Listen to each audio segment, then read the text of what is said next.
Frédéric Gaucheron, bonjour. Bonjour. Merci de nous avoir rejoints dans ces mercredis du Pavillon de la France. On vous a invité pour parler d'un sujet qui est un sujet qui concerne beaucoup de monde, puisqu'il s'agit du lait et des produits qui sont faits à partir du lait. J'aime la recherche qui sert à quelque chose et pas forcément dans les 20, 30 ou 50 ans. Et donc mes sujets de recherche aujourd'hui vont en général vers des applications. C'est-à-dire on est proche de l'application, on est proche du milieu industriel, tout en faisant de la science. Donc c'est un métier passionnant. On y fait plein de rencontres, on essaye de construire avec des partenaires publics ou alors aussi industriels au niveau national, enfin au niveau régional, au niveau national ou au niveau international. On essaye de construire des projets scientifiques qui, j'espère, font avancer les choses, font proposer des choses nouvelles. C'est un aliment universel, il est consommé dans quasiment tous les pays du monde et ça se traduit par des milliers de produits très très différents, avec des spécificités nationales, régionales ou internationales. Il est aussi important d'un point de vue nutritionnel et d'un point de vue gustatif, donc on le trouve de façon très importante dans certaines populations. Alors je dirais en Europe, en Amérique du Nord, les produits laitiers font partie de notre consommation quotidienne, on en consomme quasiment quotidiennement, si ce n'est une fois par jour, ça peut aller jusqu'à 2 ou 3 fois par jour.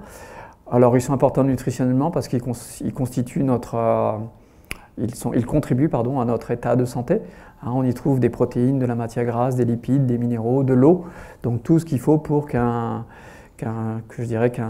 aliment ou une boisson convienne à un organisme pour contribuer à son état de santé.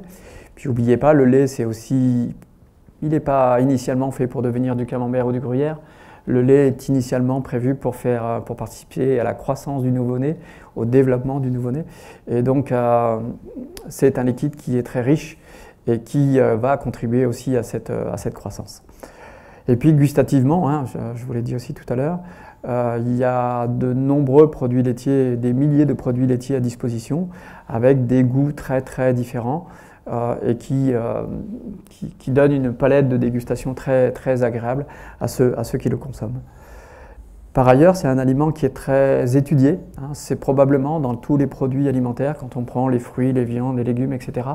Le lait est probablement le liquide, les produits laitiers sont probablement les aliments les plus étudiés scientifiquement au niveau mondial. Il y a des milliers de publications par an, je dis bien des milliers. Ce n'est pas des dizaines, c'est des milliers de publications. Nous, au niveau du laboratoire, on doit être à 300 ou 400 par an. Ce qui veut dire qu'on génère encore de la connaissance, que c'est un liquide qui n'est pas encore totalement compris. Et ça vient de sa complexité. Autre aspect très important dans le lait, c'est sa très grande fragilité. Il contient de nombreuses molécules, je vous l'ai dit. Et le fait qu'il contienne de très nombreuses molécules fait aussi que c'est un milieu très favorable, notamment aux contaminations et aux proliférations bactériennes. C'est le milieu de culture, un des milieux de culture idéal. Dès qu'il y a une contamination, et si les conditions sont bonnes, à savoir de température, il peut y avoir prolifération. Alors parfois on cherche cette prolifération, quand on va vouloir faire des yaourts, on va mettre des bactéries de façon volontaire. Quand on va vouloir faire des fromages, on va mettre des moisissures de façon volontaire. Parfois ce n'est pas le cas. On ne cherche pas à avoir ces bactéries parce qu'on ne veut pas faire du camembert, mais on veut faire un produit laitier ou un liquide laitier sans micro-organismes. Et donc là, on a aussi des technologies qui préviennent ou qui inhibent les proliférations bactériennes. Donc, n'oubliez pas, produits très fragiles et les produits très fragiles. Et donc, c'est ça aussi qui va donner des facteurs d'innovation. La technologie va être mise en œuvre et va donner de la diversité pour préserver le lait sur plusieurs jours, voire plusieurs mois, voire plusieurs années. Et donc, c'est ce qui va être assez innovant. Et puis, évidemment, le lait, vous l'avez dit tout à l'heure, ça prend de nombreux emplois au niveau des éleveurs, au niveau des producteurs, au niveau du marketing, etc. Il y a des milliers d'emplois générés en France sur cette filière laitière. Et donc, ça a une importance économique, puisque ça génère derrière des emplois considérables. Le premier lait produit dans le monde, c'est le lait de vache, ça étonnera personne, avec une production qui tourne à 80% de la totalité du lait produit. Le deuxième lait, ça étonne parfois les gens, où je fais pas mal de cours avec les étudiants. Quand je leur demande quel est le deuxième lait produit dans le monde, la plupart me répondent c'est le lait de chèvre et le lait de brebis. La réponse est non, c'est pas celui-là. Le deuxième lait produit dans le monde, c'est le lait de Buffless, qui est produit, alors il est produit dans quelques régions du monde, quasiment pas en France. Il y a simplement une petite ferme localisée dans le Massif central qui le fait. Il est essentiellement produit en Inde et au Brésil et au Pakistan, qui sont des producteurs laitiers de ce lait de Buffless. Alors confondez pas le lait de Buffless domestique, c'est celui dont je parle, et puis le lait de Buffless sauvage, d'Afrique, où là c'est un animal sauvage qui n'est pas domestiqué, et ce n'est pas de ce lait-là dont je parle. Je parle du lait de Buffless domestiqué. On en trouve aussi en Italie, pays dans lequel nous sommes aujourd'hui, avec une production très conséquente de mozzarella. Alors la mozzarella, la vraie mozzarella, c'est la mozzarella Bufala di Campana, qui est faite avec du lait de Buffless et pas du lait de vache. Donc j'en étais au troisième lait, lait de chèvre. Lait de chèvre, lui, on le trouve un petit peu partout, et surtout en Afrique de l'Ouest. C'est considéré un petit peu comme le lait des pauvres. On le trouve avec une production laitière beaucoup moins importante. Pour rappel, dans les productions de lait de vache performantes, on est à 50 litres de lait par jour, ce qui est énorme. Quand on regarde une production de vache en Afrique, on n'est plus qu'à 3 litres de lait par jour. Et donc si on prend une chèvre, on est aussi à quelques litres de lait par jour, notamment en Afrique. Et puis des laits qui montent en puissance. On a eu la chance, nous, de travailler au niveau du laboratoire sur le 5e lait produit dans le monde, c'est le lait de Chamel. Lait de Chamel qui a des propriétés très intéressantes, on le reverra aussi tout à l'heure, qui n'est pas produit en Europe, qui n'est pas produit sur le continent américain, que ce soit l'Amérique du Nord ou l'Amérique du Sud, et qui est plutôt produit sur l'Afrique et l'Afrique sahélienne, qui est produit en Arabie Saoudite, qui est produit en Éthiopie, qui est produit en Asie centrale, où là il y a une vraie démarche d'augmenter la production laitière de par les éleveurs, et puis il y a une vraie démarche de recherche qui s'accompagne d'un lien avec les transformateurs, et ça on le fait nous en partie au niveau du laboratoire. On essaie de comprendre ce lait qui est vraiment très très original, qui a une composition qui est blanc, qui a un pH neutre comme les autres, mais qui a une composition très très différente d'un point de vue qualitatif et quantitatif, et qui fait que les produits laitiers qui vont être issus du lait de Chamel ne sont pas ceux issus du lait de vache. À titre d'exemple, je vous ai cité déjà tout à l'heure, c'était le lait UHT de Chamel, on ne peut pas le faire aujourd'hui. Donc il y a des raisons biochimiques et scientifiques. Un fromage au lait de Chamel, un camembert au lait de Chamel, on appelle ça le camembert. Ce camembert, il existe, mais c'est une anecdote. C'est quelque chose qui a été fait par une entreprise, l'entreprise mauritanienne, mais qui se fait avec des mauvais rendements, mais qui n'est pas tout à fait optimisé parce que c'est difficile de le faire. Maintenant, si on sort un petit peu de la géographie et de la production de lait, mais on rentre dans la géographie intime du lait, c'est-à-dire sa composition. C'est, je vous l'ai dit, un liquide relativement complexe. On y trouve tout ce qu'il faut pour la croissance du nouveau-né, alors c'est-à-dire des protéines, de la matière grasse, du sucre, notamment du lactose, des minéraux et notamment du calcium, on y reviendra peut-être tout à l'heure, des vitamines, donc c'est les 4 grandes classes biochimiques, 4 ou 5 grandes classes biochimiques, on les retrouve dans ce liquide. Et n'oubliez pas, le lait, 90% c'est de l'eau. Alors certains considèrent comme un aliment, d'autres comme une boisson. On a une connaissance assez importante, alors surtout sur les laits de vache, pas sur les autres laits, ou en tout cas de façon moindre. Sur les laits de vache, on a, donc je vous l'ai dit tout à l'heure, des milliers de publications à l'appui pour comprendre la composition de ce lait, l'organisation de ce lait, et comment ce lait, au gré des technologies qu'on va lui faire subir, comment ces composés vont évoluer et vont donner des produits bien spécifiques. Alors sans rentrer forcément dans le détail biochimique de ces composés, dans les protéines, on trouve la protéine majeure qui s'appelle les caséines. La plupart des gens en ont entendu parler. Cette caséine, c'est une protéine, c'est un ensemble de protéines qui sont assemblées sous forme d'entités qu'on appelle des micelles de caséine. Ça a une taille assez importante. Et cette micelle de caséine, c'est celle qui est représentée… Qu'est-ce que vous appelez une taille assez importante ? Alors ça fait 0,2 microns ou 200 nanomètres. C'est presque de la taille d'une bactérie. Une bactérie, pour rappel, ça fait 1 micron, sinon plus. Cette micelle de caséine, c'est l'image qui est représentée en haut à droite de la diapositive, celle qui est là. Donc c'est un ensemble de molécules qui sont assemblées les unes avec les autres. Donc ça en soi c'est assez original, il y a peu de structures dans la nature qui sont de cette façon-là, organisées de cette façon-là. Et ce qui est original aussi, c'est que Cette structure, c'est elle qui vectorise le calcium. Le calcium du lait, tout le monde sait que dans tous les produits laitiers, dans tous les laits, il y a du calcium, nécessaire, n'oubliez pas, à la croissance du nouveau-né, notamment à son développement osseux. Ce calcium, il est vectorisé par les molécules de caséine. S'il n'y avait pas de caséine, le calcium ne pourrait pas être vectorisé. Donc essentiel. Et la nature a prévu, pour apporter un maximum de calcium au nouveau-né, d'en mettre un peu partout dans le lait et notamment de l'associer à ces protéines qu'on appelle des caséines. Et pour finir, là, une vision de composition du lait, on trouve un seul sucre. Alors ce sucre, c'est le lactose, à raison de à peu près 50 grammes par litre.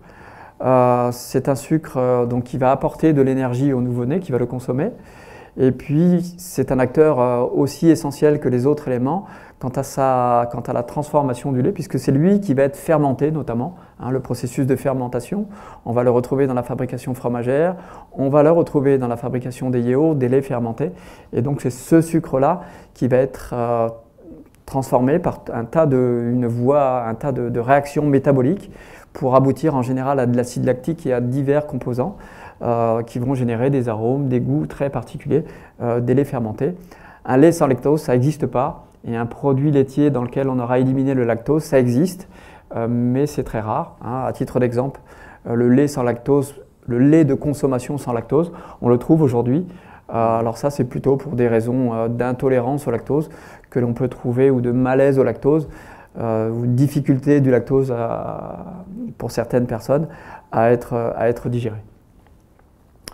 Et dernier élément, c'est les vitamines. Donc on trouve quelques vitamines, soit des vitamines liposolubles qui sont associées à la matière grasse, et puis des vitamines hydrosolubles qu'on retrouve dans la phase aqueuse du lait. Alors on en vient donc à la technologie. La technologie, c'est pas que les traitements thermiques. La technologie, c'est des dizaines d'opérations que l'on peut faire subir au lait. C'est des opérations qui sont souvent nobles, qui sont simplement pour avoir un produit sûr, un produit sain. N'oubliez pas, quand on fait cette transformation, c'est aussi pour être consommé derrière et pour donner un produit apte à la consommation. Et pour qu'il soit apte à la consommation, il faut qu'on essaye notamment de lui réduire sa charge microbienne. Parce qu'un lait, n'oubliez pas, je vous l'ai dit tout à l'heure, c'est un produit qui est riche en tous les composés qui sont intéressants pour un micro-organisme. Il a tout ce qu'il faut pour se développer. Donc les technologies vont mettre en œuvre des stops au niveau de la prolifération bactérienne. Donc avoir un produit sûr et sain, c'est un challenge de la technologie. Autre challenge de la technologie qui va avec le premier, c'est de pouvoir prolonger les durées de vie. Il y a des pays où la production laitière est très importante à des moments donnés et donc on a un surplus de lait. Et si on ne met pas une technologie derrière pour conserver ce lait pendant plusieurs semaines, plusieurs mois ou plusieurs années, ce produit laitier il va être perdu ou ce liquide laitier va être perdu. Et donc la technologie dans ce sens-là, elle est pour faire un report du lait qu'on a massivement à une période donnée et de l'utiliser sur des temps beaucoup plus longs. Donc très intéressant pour la population. Dans l'histoire de la technologie, justement, est-ce qu'il y a eu des révolutions? Et il y a eu des révolutions? Oui. Dans les grosses révolutions, il y a qui datent, mais qu'on peut encore appeler ça une révolution technologique, c'est la coagulation du lait par la présure. Donc ça date, alors j'ai pas la date en tête, mais ça date de centaines d'années où les éleveurs avaient remarqué que la présure de la caillette ou que la caillette tout seul contenait une substance qui, quand on la mettait au lait, permettait de coaguler le lait. À partir du coagulum, on était capable d'éliminer une partie d'eau, de récupérer la matière, la matière nutritionnellement intéressante qui était le caillé. Et ce caillé, on pouvait le conserver plus qu'une journée ou 2 journées et que ça permettait donc de prolonger la durée de vie. Ça permettait de stocker le produit laitier ainsi fabriqué pendant plusieurs semaines, voire plusieurs mois, sans avoir de contamination très importante. Donc c'est une révolution. Le report sous forme d'un autre produit, c'est une révolution qui date.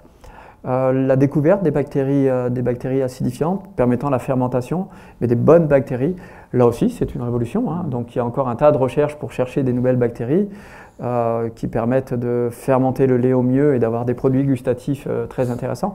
Mais c'est à mon sens aussi une révolution puisque ça permet de garder le produit plus longtemps et puis d'innover. Et innover veut dire avoir des nouveaux produits mis à disposition au niveau du consommateur. Et puis dans les révolutions, ces deux-là, c'est relativement vieux et on peut les chiffrer à plusieurs centaines d'années, mais qui sont encore d'actualité. Il y a encore des recherches sur les enzymes coagulantes. Il y a encore des recherches sur les bactéries lactiques aujourd'hui, et c'est pour les produits de demain.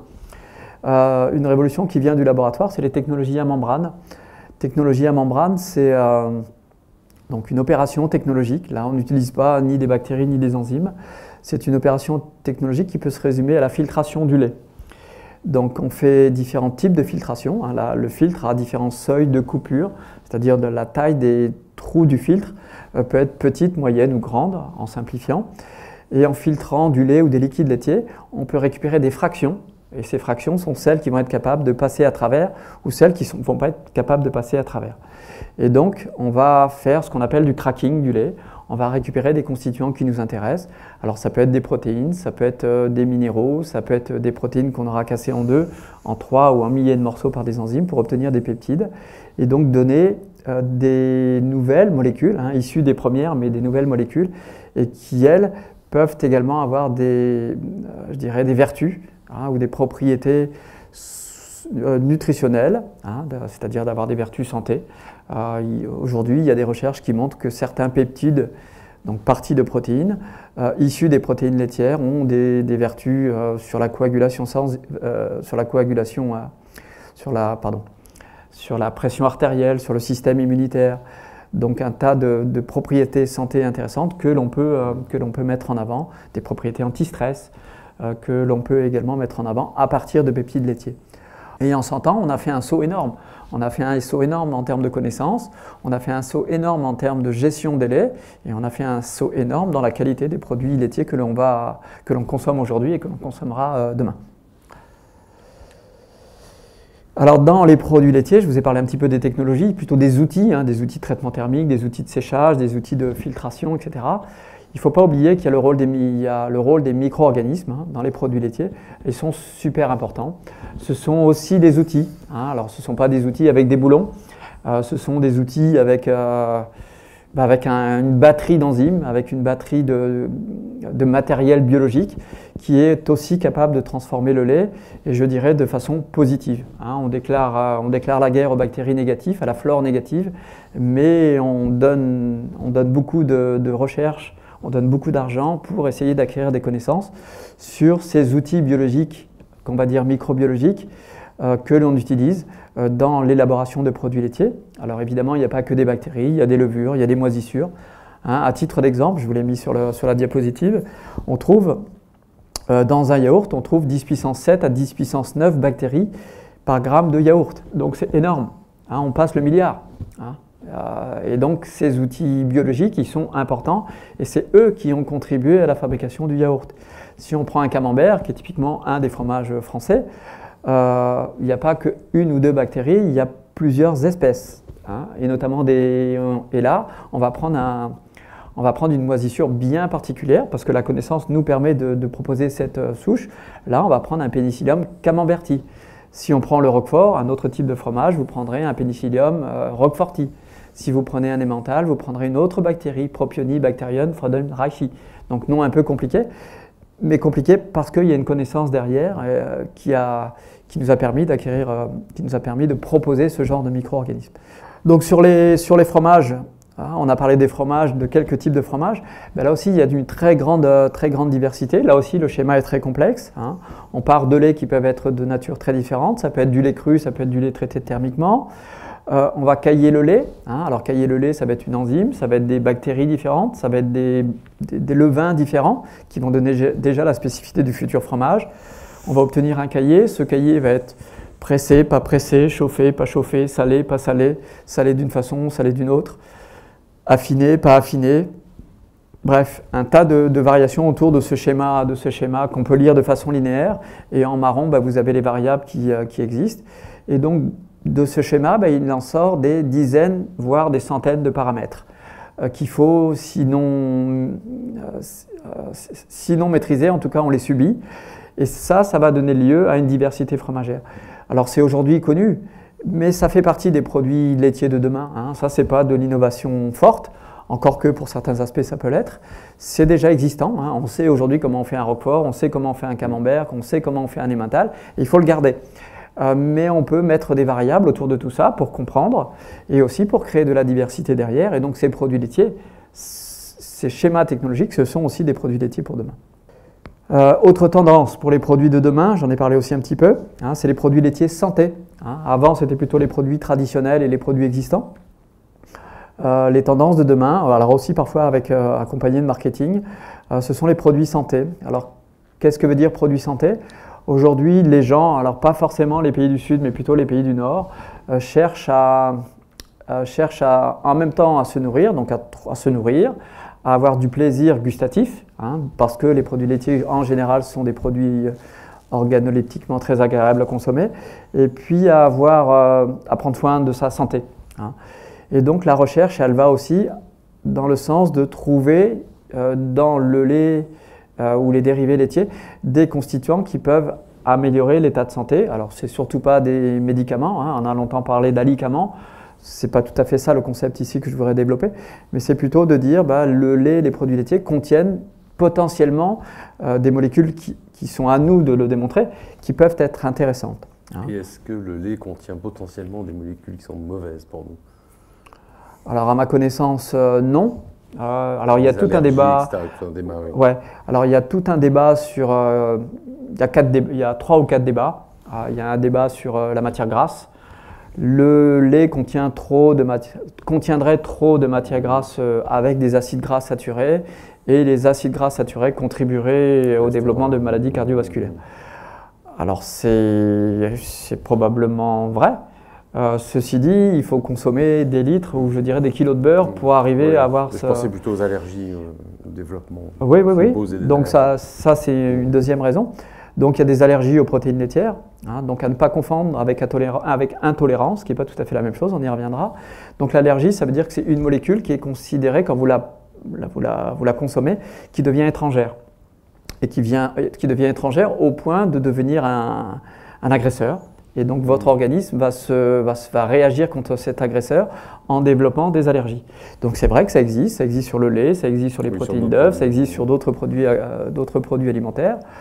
Quand les gens ont cette connaissance-là, alors je vous rappelle, ça ne touche pas 10% de la population, c'est nettement moindre. Hein. Ça touche une minorité, ceci dit, il ne faut pas la négliger. Et donc cette population, elle est avertie, je dirais à elle de savoir qu'il ne faut pas qu'elle consomme de produits laitiers à ce moment-là.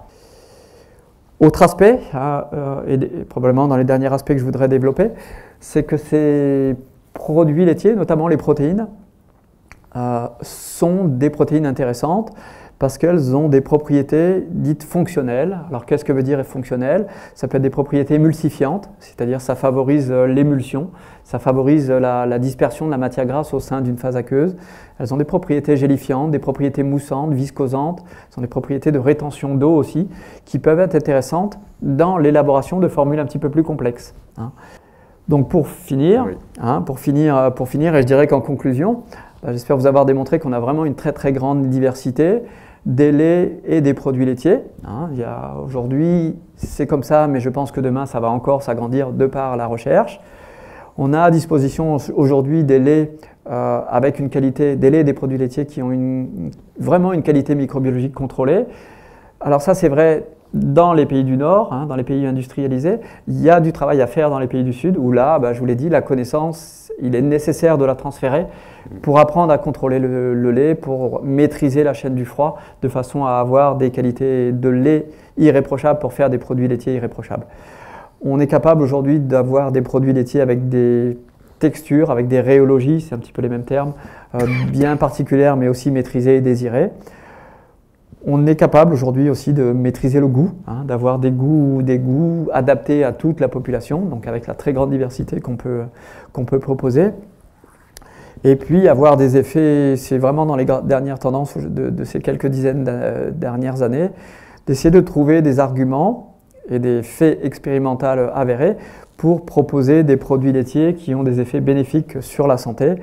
Et donc avec ici, cette fois-ci, une démarche de recherche importante à mettre en œuvre.